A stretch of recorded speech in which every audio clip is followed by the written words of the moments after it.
Mouvement de langue, donc on lui donne le prix, il remercie, là il va mettre son masque social, il en a un petit peu marre, donc il fait ces mouvements de langue qu'on voit, ça va être du rejet, et puis carrément à la fin de la séquence, et ben il va basculer avec les mains derrière le dos, donc il va voilà, il est là, donc là il continue, hein, il comprend que ça va continuer dans la durée, il est là, il tape la pause, allez merci là, allez arrêtez les gars, les mains derrière bon, là on a compris qu'il était vénère là. Oui, parce que là, vous voyez, ça c'est des items qu'on voit sur le visage. Et c'est du dégoût presque. Il y a de la colère et du dégoût. En fait, il y a les deux émotions. Il y a le dégoût qu'on voit autour du nez parce qu'il y a de la tension. Et puis il y a la colère qu'on voit avec la ride sur le front.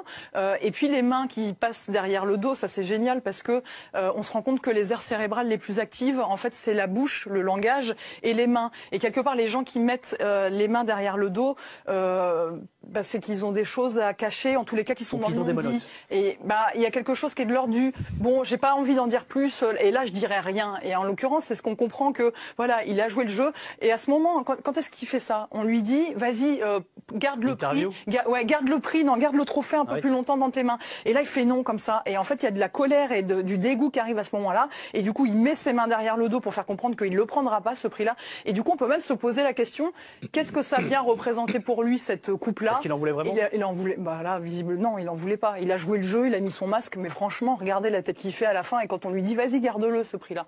Donc non, il en voulait pas vraiment. Et... Tu faisais référence tout à l'heure à Cahuzac, alors sans faire référence justement à ses problèmes de fils. Tu penses que ça peut être lié à ça aussi justement ou pas? Le fait que justement il a une actualité un peu chargée en ce moment, il veut pas forcément s'exposer socialement? Ah mais c'est exactement ça. C'est-à-dire que effectivement, il est dans un état d'esprit et ça on le voit dès le début. Et le fait que émotionnellement on voit des choses aussi sur la partie gauche, ça montre que et c'est intéressant parce que sur des matchs où il a joué, j'ai regardé et on voit ce truc là qui montre que visiblement en ce moment émotionnellement il est pas au top.